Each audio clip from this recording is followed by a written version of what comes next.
Today, I'm going to make a big drawing using cheap alcohol markers. But before that, let's unbox these Touch Morkey Markers to try it and let's see if it's really worth the price. Oh, they sent me 2 sets of markers.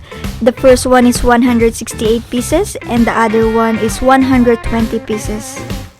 Let's have a look with 168 pieces. These 168 sets of markers cost $56.99, which is a really good price. Now, let's open the 120 sets of markers. This set looks more vibrant compared to the 169 sets of marker. And also, it's more cheaper because it's only cost $39.99. This marker pretty much look the same with the other markers that I used before. It also has broad and fine tips, but the only unique thing that it has is their app that will help those beginners to find and choose colors. Now let's arrange the markers by color so it will be organized. Oh, that was easy. I really don't trust the color chart included with the markers because it's very different with the actual color of the markers. Not only for this brand but also for other brands out there. Now that the markers are ready, let's start sketching. Oops, wait. I don't know what to draw. So because I cannot find the right reference photo that I want, let's create one.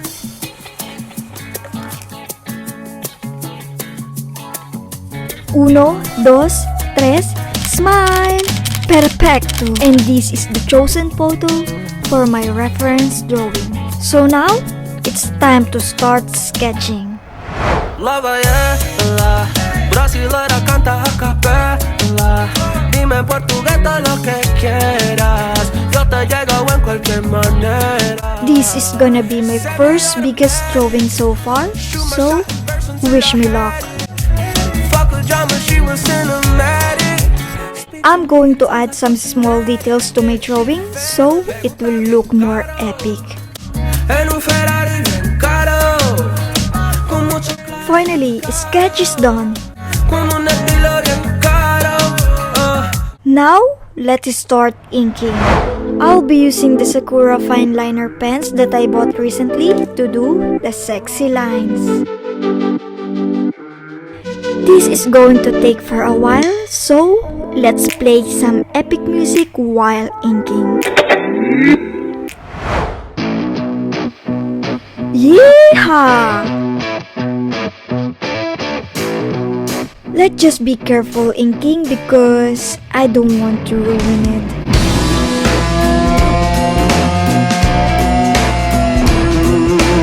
Oh, these flowers smell so good. This is my one and only Crocs. Now let's add some thicker lines to some parts of the drawing. I've got my feet in the mud and you don't realize. Yeehaw! Finally, inking is done. I will walk down the alley. Now that the inking is done, it's time to add some color using Morkey markers. Now let's start coloring with the hair. Caught my eye, caught my hunger. I really like how the color blend and it's really blend well together. And now I'm So because I don't know what color to use, I'll be using the color wheel from their app just to get some idea. Oh, why is this pink? from the sky in the morning light. As of now, I really enjoyed using these markers because these colors are vibrant, smooth, and it's really blend well together. Come on and set the light in me, the light in me. I really recommend these markers, especially for those beginners. And also if you don't want to spend more money just for a set of markers. The only thing that I don't like with the cheap alcohol markers is the color of the cup. It's really different compared to the actual color of the marker.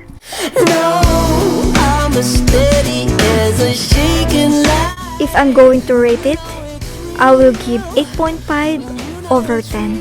Can see the bright from the sky. Why this cat looks so weird? Light from the sky burns, and you see me come around from the. I mistakenly overcolored this cat, but it's okay. We don't make mistakes. We have happy accidents.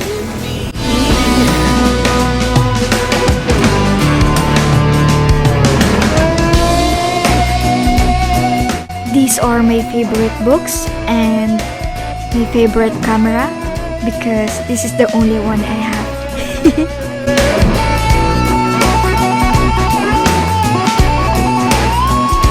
Finally, my drawing is done, so now enjoy the final review, brothers and sisters.